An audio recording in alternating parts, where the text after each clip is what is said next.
Memories are one of the most important things out there. They contain knowledge, emotion, experiences, and wisdom. Unfortunately, though, not everyone has the ability to keep and hold them. Alzheimer's is an irreversible, progressive brain disorder that slowly destroys memory and thinking skills. This causes people suffering with the disease unable to carry out the simplest of tasks. Currently in the UK, 850,000 people suffer with some form of dementia. This figure is predicted to reach 1.6 million by 2040.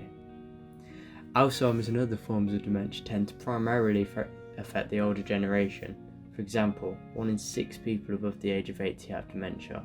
However, this does not mean people can't have early onset dementia. Just an ordinary, loving father to the children, very caring about the children, but very strict. And I think that was his upbringing. But he still loved doing things with them. Saturday mornings he'd get up and they'd all cycle to the local swimming pool, and I'd be left at home and have to cook a lovely breakfast for them all when they got back. No, he was just an ordinary chap.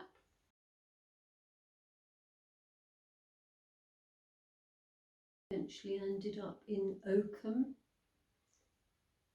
and that's when I noticed that he was losing his memory a bit or confusing things. I think I can remember one day he had a long conversation with me one evening about if the boys ought to be having a bit more pocket money or something trivial like that, family life. And then the next day he came home and the conversation started all over again from scratch, and he denied we'd talked about it. And then not long after that he came home from work and told me that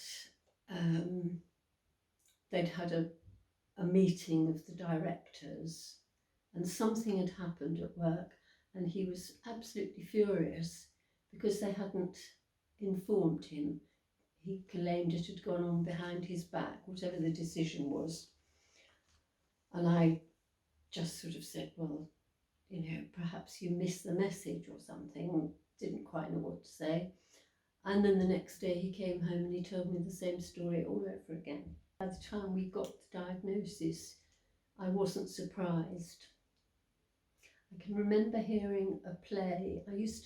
I still love to listen to Radio 4, and they have a lot of good dramas on Radio 4.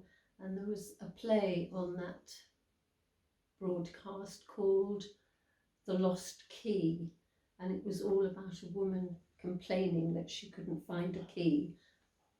And to cut a long story short, she had dementia and she was just always losing a key, and it rang bells for me. And so I put 2 and 2 together and thought, I think that's what's happening to Alan.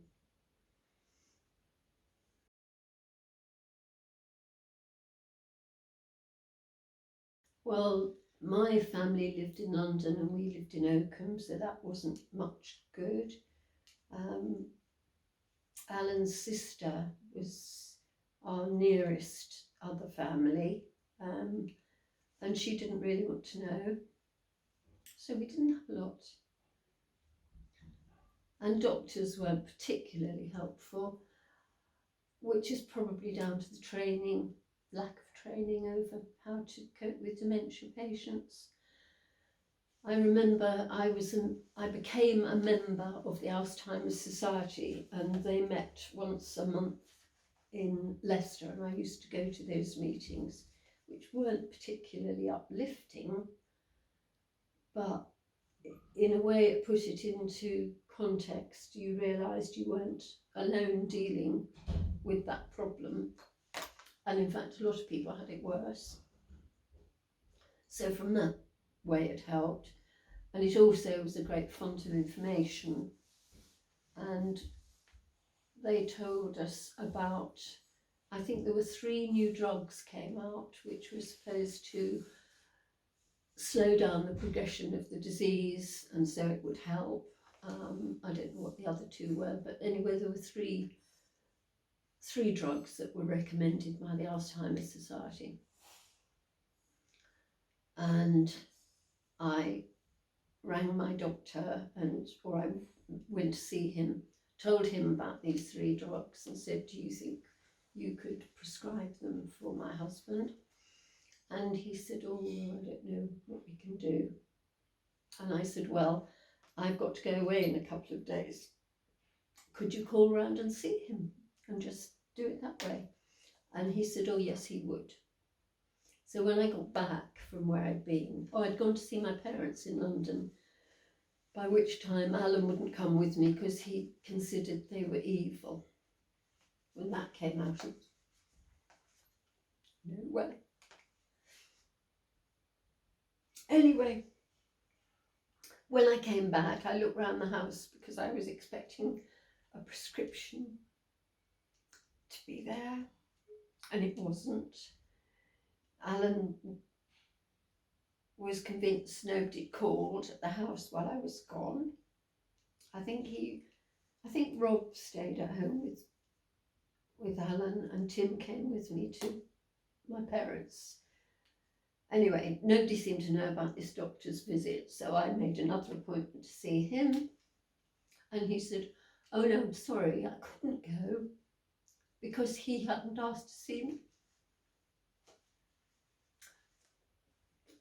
So that was the extent of help I got.